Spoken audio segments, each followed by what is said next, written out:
असलामुअलैकुम प्यारे दोस्तों, क्या हाल है? ठीक हो सो? खैर खरीयत नाल सो? अल्लाह पाक तुहानू सेहत देवे, खुश रहो, आबाद रहो, वसते रहो। एक जनाब फरमाइश आई है, फरमाइश करने वाले जनाब मोहम्मद फ़हीम खंडोया, गाँव पिनवाल, तहसील पिंड दा तनखान, ज़िला जेहलम। भरा ने मेरा जनाब यूट्यूब चैनल सबसक्राइब किया, लाइक किया, शेयर किया ने। मुहब्बतां उन्होंने जनाब खुश रहन, आबाद रहन, वसते रहन जिथे भी हैं। मेरी तरफों उन्होंने जनाब सलूट है।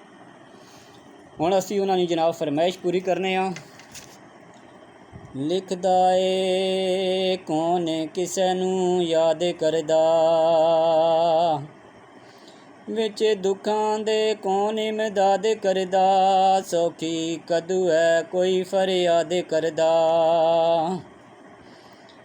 बंदा होवे सोना ना जदों तक कोई, नारे इश्क थी दामन बचाण औखा।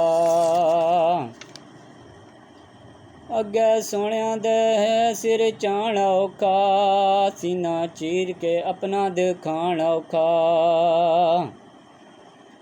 सज्जन अपना बनाया ना जदों तक कोई, गल सोहणियां दे मूँह ते कहण औखी।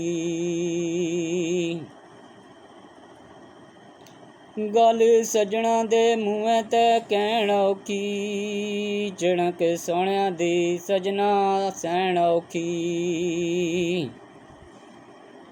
जदों किसे दे कोल है रहण औखी, पक्का इश्क पकाया ना जदों तक कोई।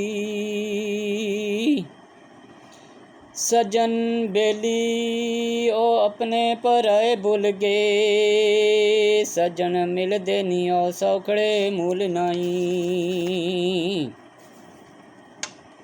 गल करदे ओ मूण फजूल नाई, सज्जन करदे ओ शायक कबूल नाई।